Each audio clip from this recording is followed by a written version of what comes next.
If you die, there's nothing to fear. Why? Because you'll either go to heaven or to hell. If you go to heaven, there's nothing to worry about. You'll be okay. Even if you go to hell, there's nothing to worry about. You'll find so many of your friends.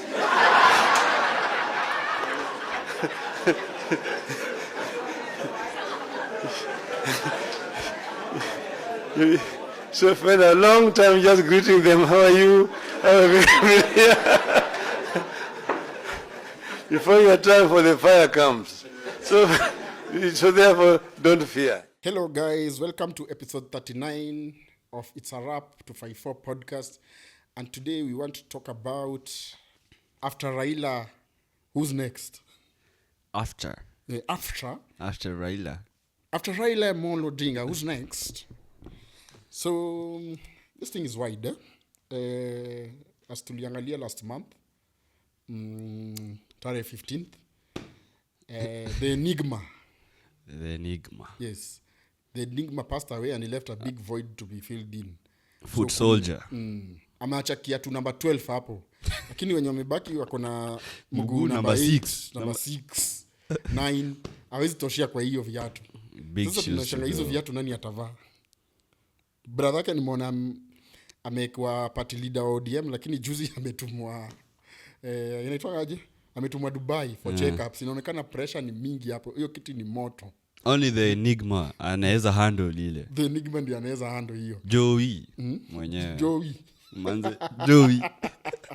So there's this thing we had whereby before he died, many people had put all their, it's like a bet. Is it a bet or all you have on him to survive in the next political term of UDA and Ruto? Yeah, you remember there's even an episode we were talking about politics, and I did say that ODM should not try to like do the thing they always do every year before elections. They say we are going to be holding a meeting with the ODM members to talk about who's going to be our flag bearer. They can just go ahead. We already know it's going to be Baba. They so cannot. Yeah. I had already said that in a previous episode, but now maybe it could have been Kalonzo. But no, they always do this every year, where they say that we are going to have a meeting, we are going to have discussions and vote for someone to be our flag bearer. But every time the outcome is the same. It's always him. But now that he's not there anymore, who's going to take charge? And I feel like now this even increases the chances that the current president to just increases his chances of winning. How? Mi naona imemweka in a dilemma. So he's stressed because, you know, when he had Raila, at least Raila's Sacco fans wangetulia. Watu wa masufuria na mawe, they would have relaxed. But since now he's not there, he's wondering now he's lost those psychophans. Those psychophans can even wake up tomorrow and start demonstrating, destroying things. No, I don't think that will happen because those people, they were doing what they were doing for him, for Baba.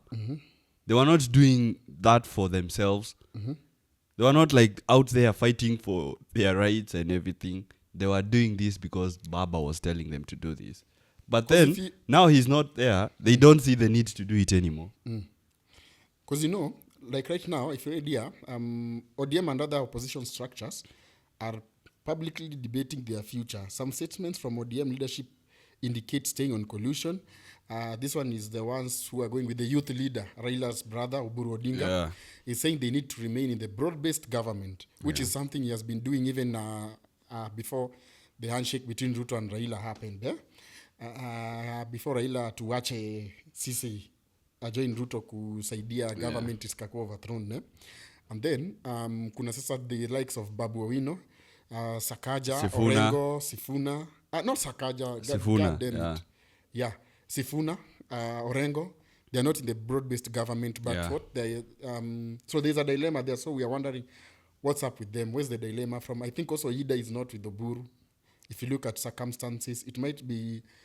There's a statement she made earlier whereby I think she was saying that it would have been better if the ODM chair, the ODM party, everybody would have sat down and all of the members to come together and decide who One should person. be the chair, Yeah. the leader, the deputy, and so on. Yeah, who's to be the next person to take over and to guide them in the right path. Exactly, because the ones who have been chosen there, it's not based the on people's choice or the party members' choice. Because as you had this lady, what's her name? The Enigma's daughter, Winnie. Winnie said that it would have been better if they were included in that decision making, the one that happened on Mombasa this week. But why would people include them when they have not been in the political scene? But that brings up another question. Is this party a family party? Well, is it a family thing or is it like a opposition party? Not even an opposition party, a registered party for for people, like, is it for political candidates to vie and so on. So hapo ndio kuna issue yenye it's a monarchy. Yeah, it's kind of a Monica whereby you see Raila is gone now, the brother is taking it, and probably when you're an inheritance. Is it an inheritance thing where you inherit from your parents and everything? Because it doesn't make sense. Kama your family is the one who's supposed to take after you. Well, there have been people who have been in the political scene with you for so long. Sasa mtu tuseme, let's give an example. Winnie achaguliwe the chair. Amekuwa kwa political scene at all? Like what does she like? How well does she know about the politics game? I can't say anything because she has not spoken much, so I can't say she does not know anything or she knows something. Everyone knows something. Yeah, but how much does she know to be leading a party of that capacity? I can't tell because she has not been speaking too much. Yeah, she has been a bit quiet. Yeah, it looks like we have some distraction. Our camera guy Shem is going to buy us beers because his phone was not silent. Watu wapigwe fine. So any fine. Any beers na samosa. Yes. Na samosa. And you know when you are drunk, it means we are more entertaining for you viewers. So camera guy Shem, hi. Hi, buddy. So as we continue, there's this stuff whereby, so we have Nani. Babu Owino says that he's not entitled, he's fit to be the next to be the deputy of party leader of ODM. Yeah. But they were not involved in that selection process. So them they were just invited in Mombasa where they had hii mambo venye kunaenda. Because you remember the pact, I think the handshake between Ruto and Raila was this. It was for ODM to be in the ruling party. Yes. So I think Ruto was supposed to vie his second term with ODM, whereby Ruto is to vie with the ODM ticket. And what about his party? His party. All those people who were in charge there, they were to join ODM. I think maybe they were to come up with a new name. Oh. For the party next year. Like a coalition or something? Like a coalition. So that coalition, but Ruto was to vie with the ODM ticket. And then this other woman, who is it? The governor of Homabay. What's her name? Gladys Wanga. Yeah. So Gladys Wanga was to become the DP. So it's either Ruto to vie with the ODM ticket and Gladys Wanga as the DP, or Ruto, if he is going to vie with UDA, he is to choose a DP from ODM. So that was the agreement. And also probably, if, of course, I don't know, maybe this is just an assumption whereby money has to flow, of course. The chances of, I feel like the chances of the current president winning again, they are very high. Reason being, the main competitor for this guy was going to be ODM. Whoever the candidate they were going to bring out, with the support of Baba, with the support of Baba, the candidate that they were going to bring out was going to be the main competitor and the number one threat to this guy. But now, him being not there, and ODM being so, like, unstable, and people are scrapping for, like, the leadership in that party, many people will not agree with what other people are saying. So some of the people will leave the party and form their own independent parties. And they will try to run for the seat with their own independent parties. Okay. So now the votes will be spread out so much because the people who are in ODM, they are not going to agree for sure. They're not going to, because I feel like Baba was playing a very big role in like getting everyone in line. Okay. But now everyone thinks of something different. Everyone thinks that they are the ones who are supposed to be the next Baba. Which is something even I think they don't even understand. Yeah, they think that they wanna be that next person who's taking the party to the next level. But then, because of that, they're going to have so much disagreements. And I think I did say this. If Baba was in one of our previous episodes, someone can find it. I did say if Baba was not there, that thing would go it would disperse so bad. Because hakuna mtu atakubali ati now you're the leader now. Because why not me? Why you? So people are going to leave the party. Then there's going to be internal like battles and wars for those seats. Na feel the president at a cruise to win the next elections. Kutakuwa na a very big competitor. Then the very small ones, they can even be bought out. The guy has so much money. A lot. Yeah, he can easily buy out all of these people. Now unajua how he would do it. Like in an ideal situation, how he would be able to do it is by waiting until the very last moment. Okay. Ataacha watu wafanya campaign zao na kila kitu. Then at the very last moment when nobody else can join the race, abuy out hawa watu. Unapata mtu amepull out of the race ama mtu amesema ameingia kwa nini kwa chama yake. Ameanza kumsupport. At that point, it's going to be too late for anyone else to join the race. It was alleged that there were some rumors going around that the president was planning to maybe give Babu Owino a position for becoming the cabinet secretary of education, so that he can be able to maybe tone him down a bit, because Babu cannot be toned down. Yeah, because Babu is coming has fast, too much influence. Too much influence, especially on this youth. Yeah.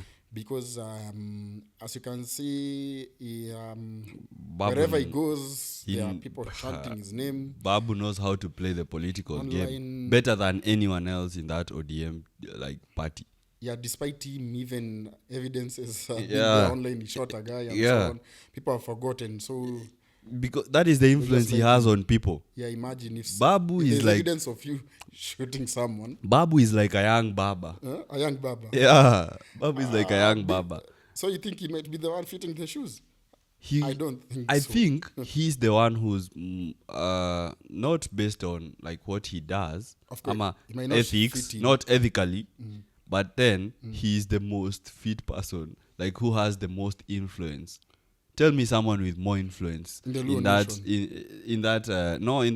party more than Babu right now. Sifuna can rival him. Sifuna is just in Nairobi.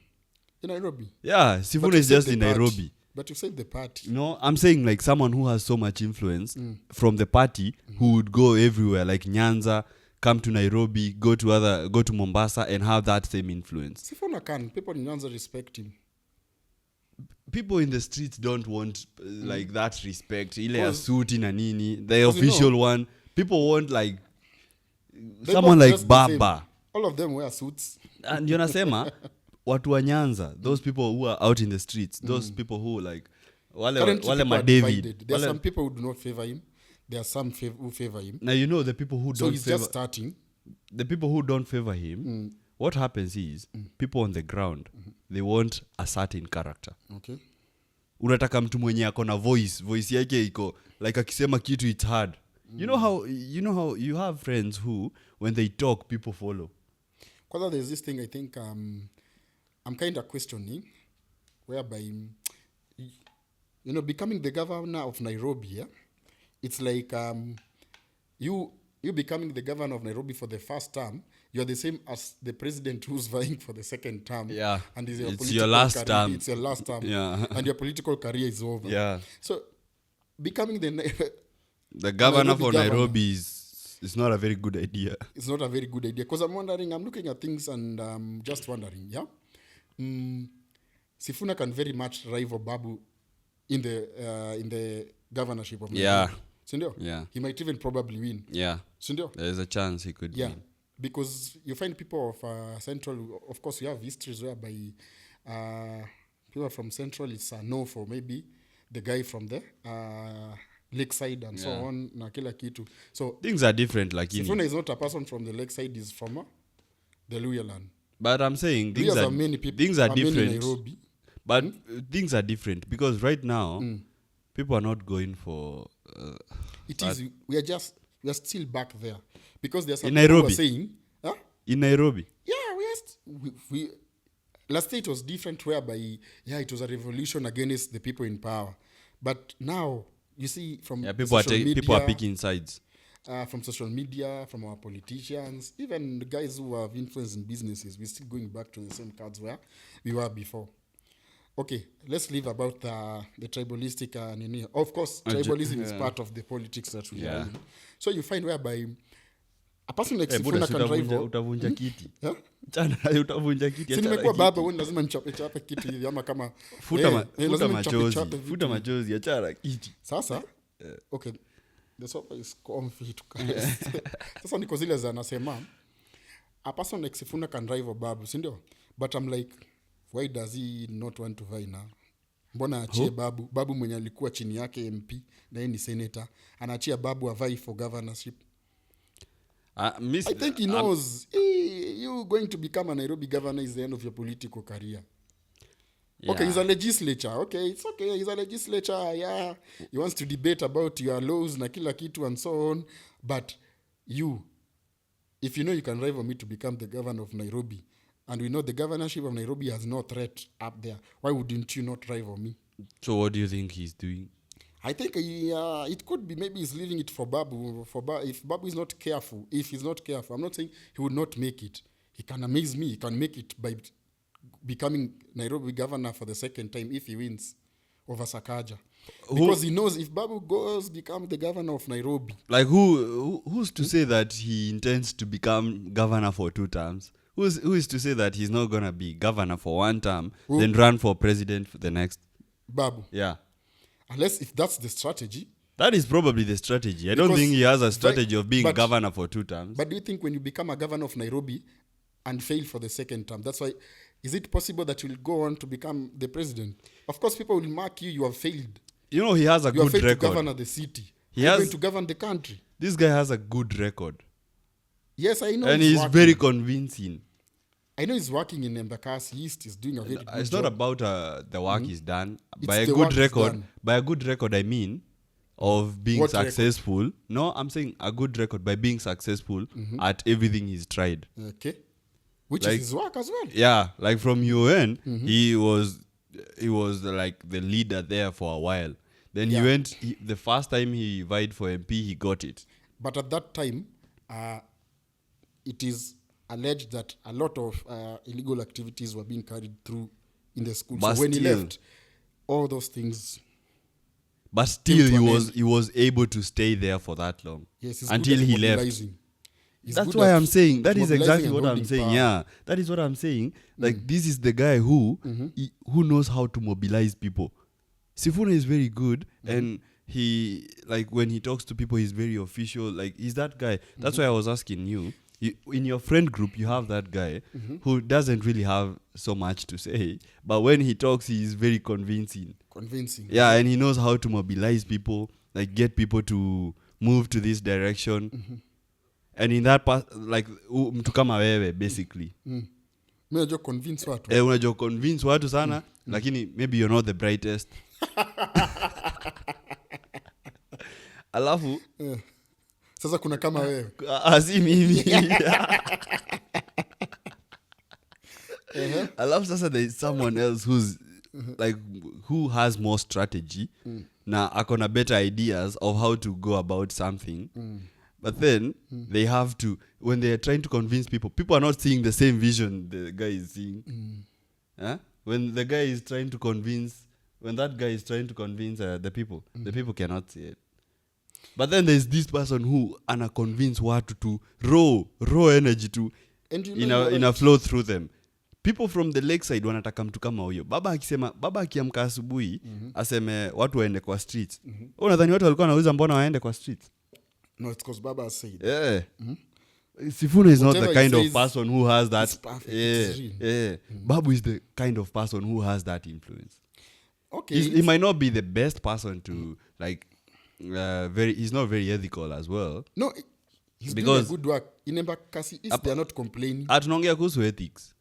You can't just ethics, okay. shoot someone in the ass na expect to get away with it.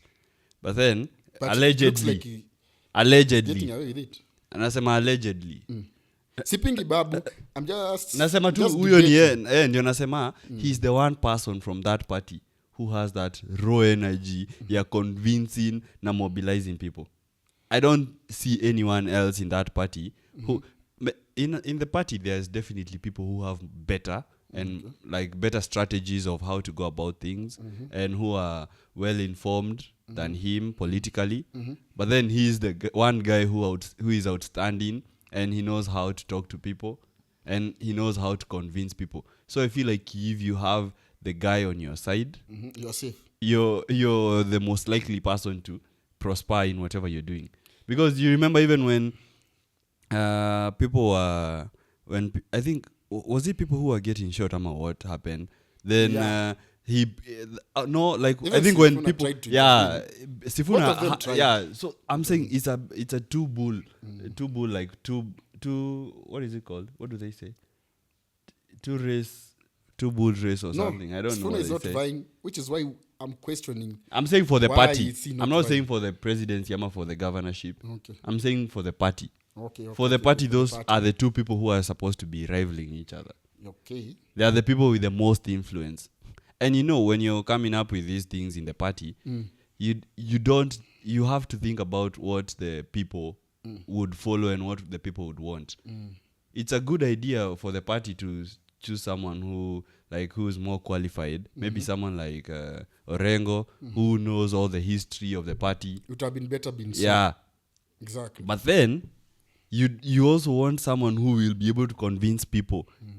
A chairperson who's going to convince people that this is what we need to do, this is the right way. Orengo akitokea pale anze kuongea in legal terms.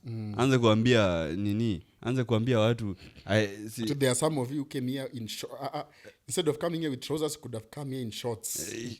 Like anaongea tu na misemo. Yeah. But then there's this guy Babu who speaks the language of the people. Okay. Sasa there's Sifuna who also speaks the language of the people and he has the charisma. Okay, he's bold enough. He wants the governorship now. Okay. Yeah. In case he beats Sakaja, he has a big Sakaja is not going back. I don't know why we are talking about him. Jamaa Madimpos. You can never know. Madimpos misiwa. Madimpos wanakuwa mbwaki. You can never know. Si alishinda na wale watu it is claimed waliingia na 54 unless but I don't think governor for Nairobi to get 2 terms, it's crazy. Exactly, which is what I'm also saying. Yeah, Sifuna is not vying for that governorship and he knows very well he can rival Babu, but he's leaving it for Babu to take it because automatically it could be. If Babu goes for the governorship and wins, and he fails to make it to the second term, that will be the end of his career. That is one way to look at it. The other way to look at it is he knows that Babu is like a good competitor. Okay. Like it would be so tough to beat Babu at the ballot. Okay. So maybe he's thinking that it is not the best idea to go against Babu. There's a chance he could win, but it is not the best idea to go against him. Okay, it might not be the best idea because of maybe threats. You're talking about threats. Not threats. So many okay, aside from... okay. Not threats. Like he You're could talking lose. competition. Yeah, I'm also saying lose. raw competition. He could lose. Yeah, because Babu is also a good mobilizer. Yeah. There's a Okay. chance he could lose. And when you lose, But you you don't know- have any political But you know, seats. Leah's a main in Nairobi. Yeah. Leah's a main in Nairobi. Those numbers are too big. Skatai. And like you said Babu was the best convincer. Yeah. Sindo? Yeah. He might not be the brightest. Yeah. Just like Lamek Desai. Yeah. And then we have so Sifuna might not be the best the best person to convince you to vote for him, but he can do a good job. Yeah. It can also be opposite. The opposite way. Sasa tunasema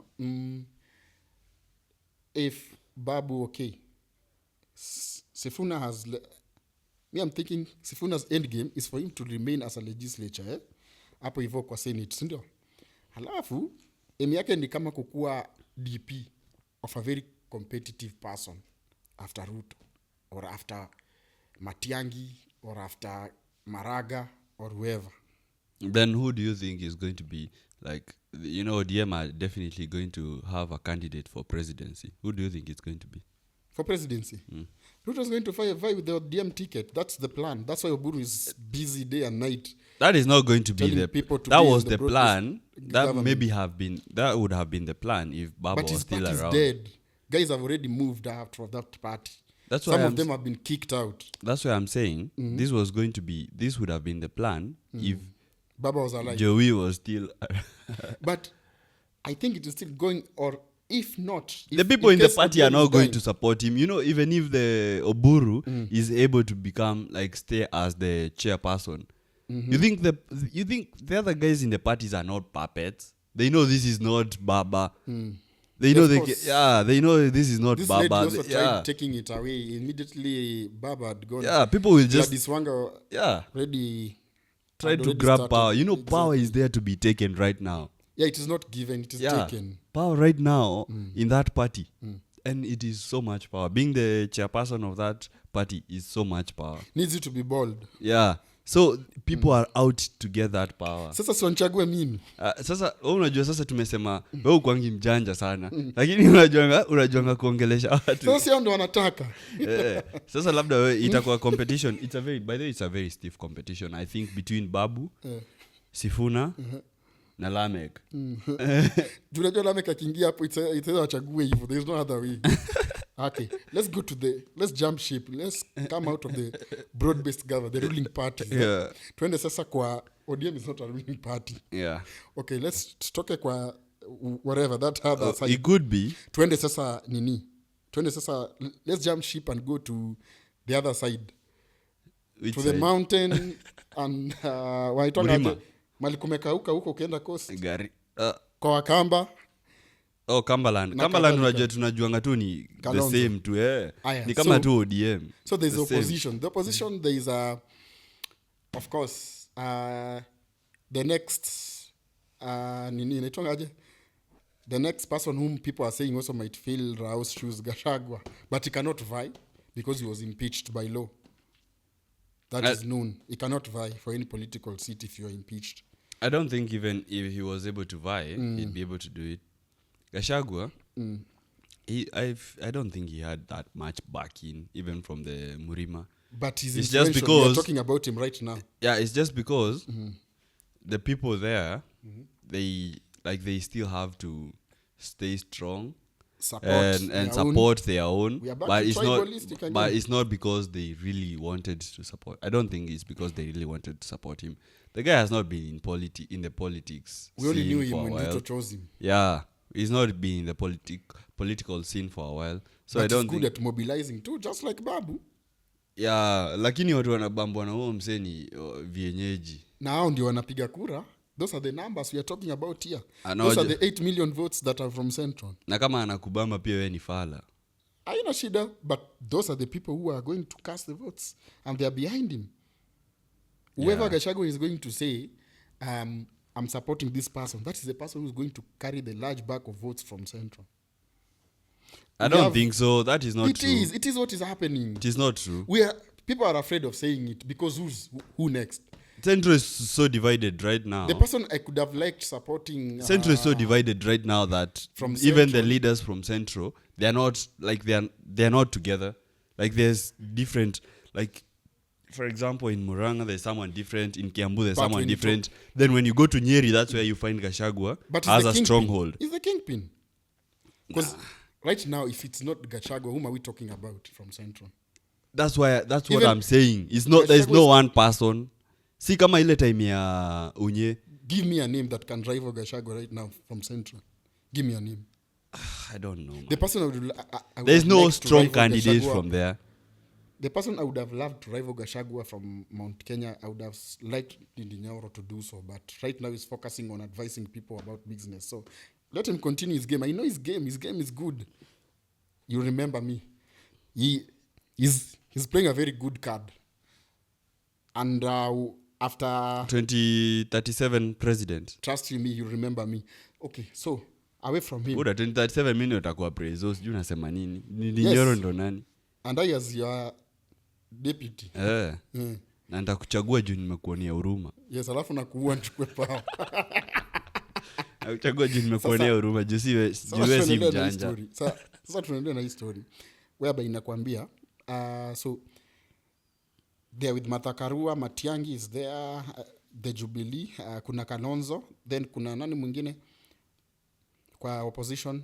Hata si famous. That's why I'm so they are backing Kalonzo. Ndio nakwambia itakuwa so easy for this guy to win. Na sasa Kalonzo should be the flag bearer backed by Gachagua. Watermelon, yeah. Watermelon can be the flag bearer backed by Gachagua, and then deputy, if they agree on decision making, Matiang'i can be the deputy, or it can be inverse. It could be Matiang'i the flag bearer and whoever the DP, we don't know. But I'm seeing the Matiang'i akona chama gani? Jubilee. Yeah, he's the deputy party leader of Jubilee. Who's the chair for and Jubilee? Uhuru Kenyatta. Turudishe tu Unye manze. Unye sasa haiwezekani. In matter of fact, all these problems we are facing, it's Unye who had already started digging the hole. Ruto just deepened it. Mimi nasema tu turudishe Uhuru. Uhuru was not forcing us to do things. Yes, he was not forcing up, but is the problem starter.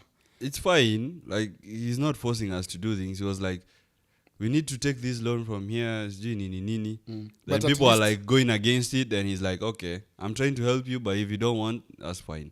I think that would have been better. So Uhuru is the one who's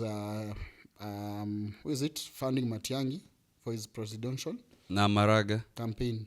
Now Maraga, he said he only has 2 million to campaign, and it looks like he's the Gen Z favorite. The grandpa to young people. Mtu ache mchezo. Mse amekuwa chief we justice. Really want him. Also want him to succeed. Mtu amekuwa chief justice miaka ngapi?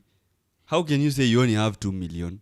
Yeah, that's he's telling you the truth. His salaries can only give him 2 million. Kwani ni 2 million, ni labda $2 million to campaign. 2 million Kenyan shillings. So he was asking you to fund him also. Nah, these people are they're all liars, man. But it's as results show it, Maraga is the Gen Z's favorites. So far. So the young people are looking at him as a grandpa, a loving grandpa.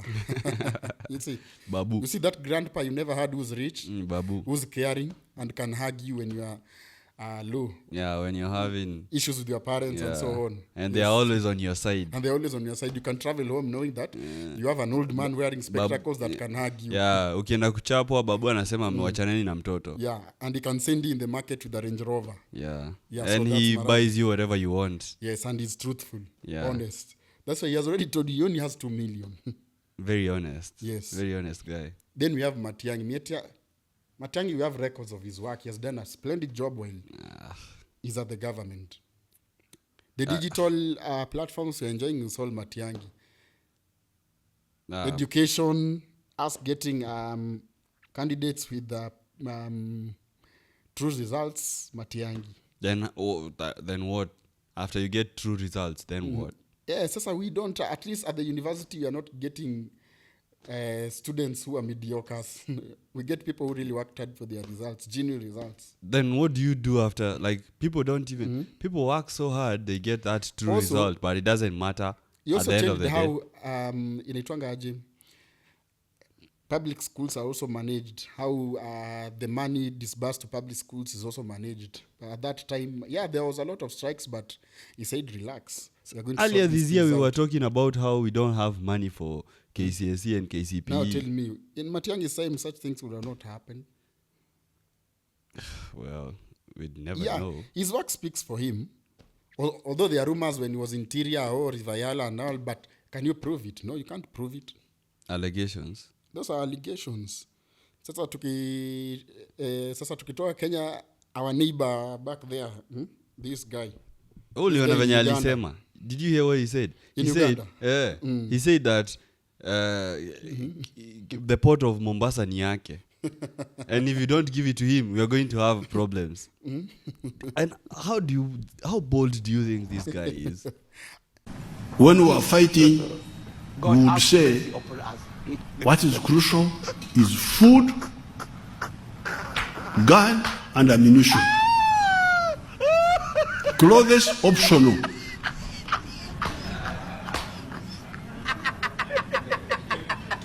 Because a naked person can shoot you and you die. So you would find people with buttocks outside. But they can shoot you. You know, I was looking at him one time. He's telling his the audience Yeah. in Uganda. He's saying, back there when I was young, in my 20s, 30s, I used to come from Tanzania. So back then in Tanzania, I come to Uganda underground. Yeah. I come from Tanzania underground, I get in Uganda and do underground work, very dangerous work. Then go back in Tanzania. No one was supervising me. And do you know what the dangerous work was? Just farming potatoes and bananas. Then he's like, Oh, you know, when you... though that's a joke, it's not real. Then I'm just imitating him. Then he goes back over there, then tells another audience from the opposition. He tells them, I know most of you do not like me, but I don't blame you. Most of you would like to be born in In the US. the US, UK, those rich countries. But this is where you are. I know, but I don't blame you. I blame your parents. If they had worked hard like me, you could have been studied in those first world countries. But now you're with Museveni. I feel like that guy is... I don't know. And then he has a general who is very impulsive as well. So he says there'll be future wars. Yeah, if we don't give him the pot. Yeah, because he says the problem with Kenya is the democracy. After every 10 years, a president has been changed. Now he has to come back, make new deals again with a new president. And he doesn't want that. And he doesn't want that. He wants to... he wants that pot. So He doesn't want to negotiate every time there is a new president. So it's for Kenya to only make what? It's only for Kenya to make one final decision. Who they want as president. No. One final decision, the arrangement between Kenya and Uganda about The pot. imports and exports should remain the same, whoever becomes president. You know, he said that pot is his. So he's saying there might be future wars. Then the other day I was looking at his tweet, not his tweet, it was at a press conference. So he's saying the East African He also... Federal Army Forces will become a very strong force. Yeah, he also said If like... they are united. Yeah, he also said that that it's going to be... He gave us ultimatums. He said that we either give him the pot, give him access to the pot, and he can use it the way he wants, or we can, or there are going to be wars. Then the other option was that the East African countries... Again, that means those are 4 beers now. Hizo ni nne. Thank you, cameraman. Leave the Cameraman. alarm open. Those are 4 beers. Okay. So as we continue, Acha that's akate what he simu says. kwanza. So that's what he said. So he says that He said that the ultimatums are if you don't give him the port, there will be war. Then the other option he gave us is a very good option, that the East African countries need to come together and we are going to be very strong together. I don't know whether it was East African countries or it was African countries. he said East African countries. Yeah, so we are going and they need to come together. But then that was like, I didn't believe that one bit. I feel like if the East African countries came together, he'd want to be the leader of those. Then I was looking at someone tweeting, after 7 years made all those remarks. So someone is tweeting on Twitter that death wondering how comes you have plans for the future. And you're 90 years old and above. So I was wondering. Like, Even death is wondering. Is it plan zote? But I thought we had made an agreement. It's next year or 2 more years. Yeah. Now you're talking What about bigger is future. a 10 years? Futures and so on.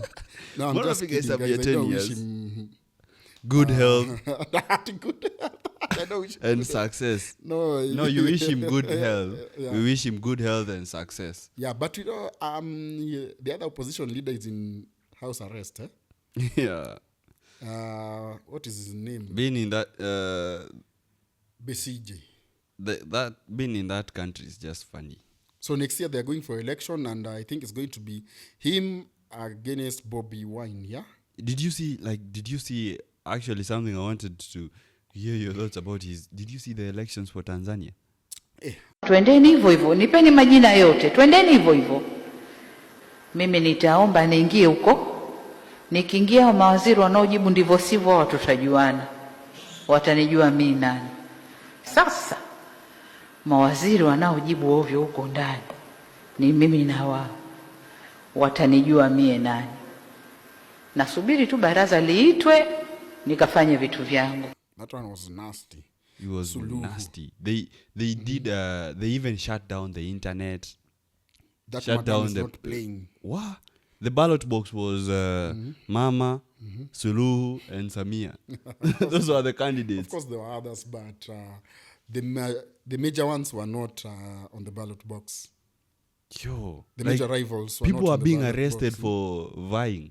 There's this 700? guy who said he was arrested early on, like almost 6 months before, and he didn't even want to leave the prison because he knew that this was going to happen, and then if he left prison, he'd be blamed for all of this. They would say that he's the one who started this, and then the government had to react. But now he said he doesn't.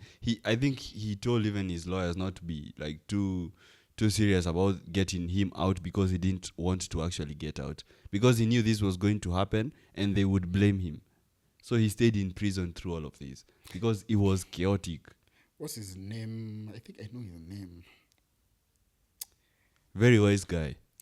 He did a very wise decision. So it's alleged 700 people died. Probably more. Easy vitu. Every time they happen, all these things, whenever they happen, they just give a number. Na inafanyika aje mbona ya majirani ikaangi serious kama yetu? Do you imagine if that thing was in Kenya venye ingekaa?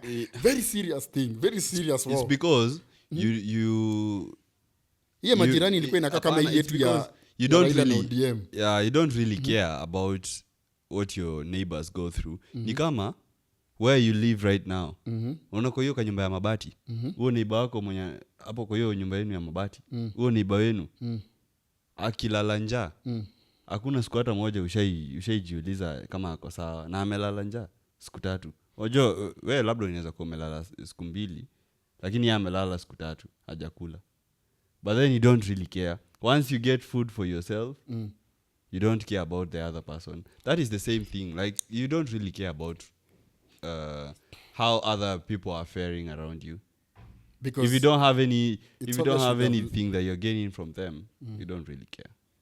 But so many Kenyans are benefiting from Tanzania. We are really exporting so many things there. We are really importing. But do you know so many that? vegetables from Tanzania? But do you really feel do you really feel that The impact impact. yourself? No, you don't. As compared if maybe we go to some disagreement on sanctions from China and so on. Even from those other countries, even from China. China would Even really from- be affected. But then God damn, things would But really be then, as an expensive out here. individual, you don't feel it. You just blame the government. You just say the government has hiked prices. You Yeah, don't because someone really who's not think about. educated Yeah, would not know about China. that yeah. maybe You the don't toothpick think about or the China. microphones we are using here is from China. Yeah, you just think about how the government is so unfair. They're hiking the prices for everything. But then you don't consider that this is what is coming from outside. 'Cause This is external, like external inflation or something. right now we are complaining because I was like, you see, the Talanta Stadium, Yeah, it costs like 44 billion Kenyan shillings, right? And I hear it's going to be paid after 15 years. yeah. So after 15 years, this loan will be, plus the interest, it's going to cost us like 145 billion Kenyan shillings. Yeah. Like that is the most expensive stadium in the whole world. Yeah. They built a Banabu and And it's not even going to be that big as a Banabu. Allianz Arena. And the Talanta Stadium is going, of course, like you just said, it's not going to be as luxurious, it's not going to be as big. Yeah. It won't have the facilities as Banabu. Because a year, there are some like 1.2 billion Kenyan shillings that is not accounted for. That money is lost. And imagine, guess who are managing it? See, ojo iliacho juu ya The meza. army. It's The army is the one who's managing it. So the president decided now, okay, let me give the army their discipline. There won't be corruption there. 1.2 billion is gone. It can't be accounted for. And this is a stadium. It take us 15 years to pay. We are going to pay a total of 145 billion shillings from 44. and it gains interest every year. Exactly. This I'm going to tell you. That stadium does not look even like it costs 44 billion Kenyan shillings. Yeah. And even the biggest stadium that is being built in, I think, Morocco or somewhere, is not going to cost that much. It's not going to cost that The biggest much. stadium in the world. Because like it means like if you build a stadium worth Is it 44, Morocco or Algeria? I'm not even sure. a stadium like Talanta, size of Talanta Stadium, if you want to tell us it will cost us 44 billion Kenyan shillings, it means that stadium needs to have these chairs Capacity. that massage you, warm you, Oh, yeah. and everything, yeah? Just It means like like warm your man butt. Yes. We are going to have air conditioners all over. Yeah. There'll be vending machines. Yeah? We are going to have screens behind those seats Yeah. You for us where to you watch can the match just- closer. Unaona? And there'll be a place also whereby malls will be on that stadium. Hotels will also be there. Spas. And spas. Nah. It's Unaona? just And quality but this is the same thing. we OLED were- cameras yeah, also. but this is the same thing we were talking about before we started recording. Mm-hmm. Like if we started fearing corruption from here where we are, then that would change things. Because all of this starts with us.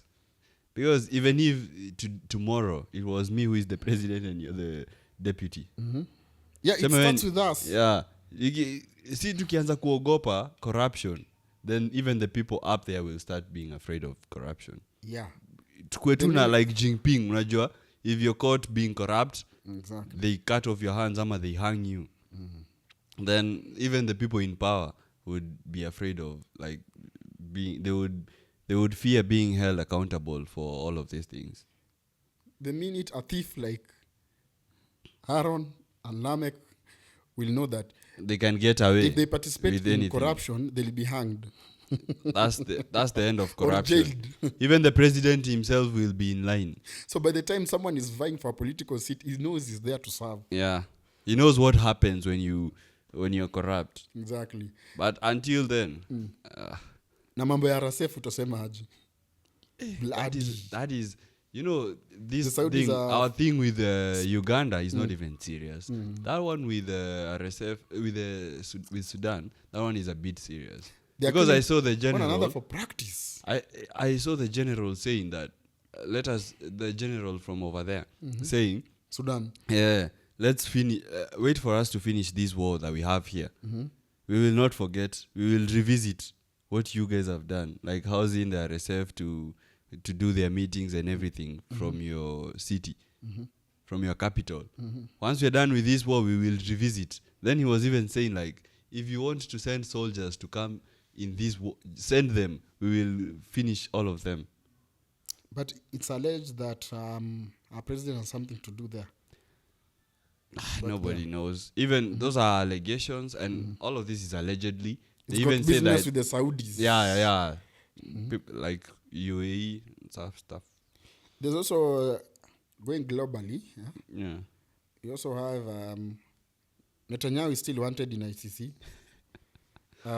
He's not going. The Trump and ICE, they're making tourists not visit America anymore. So there's been a low tourist turnout in America. Yeah. Ever since the ICE operation started working.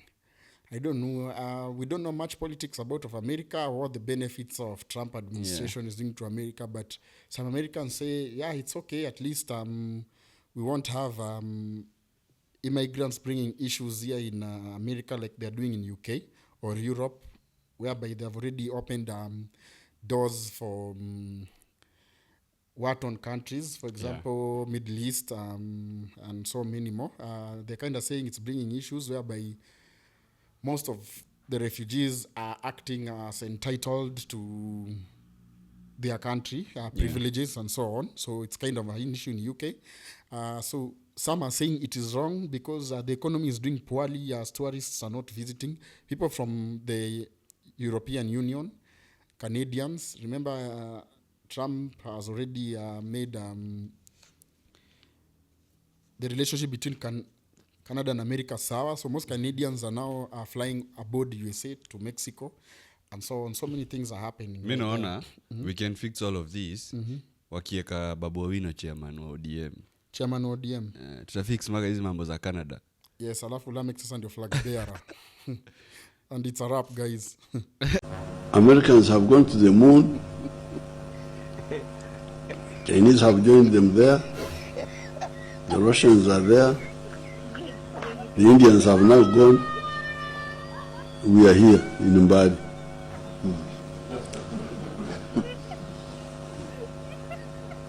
With our British friends, we're also here. They're also here. The British, the Germans. So the Americans are there looking at us like ants. You're looking at the ants, they don't know that you are looking at them. It's really very serious.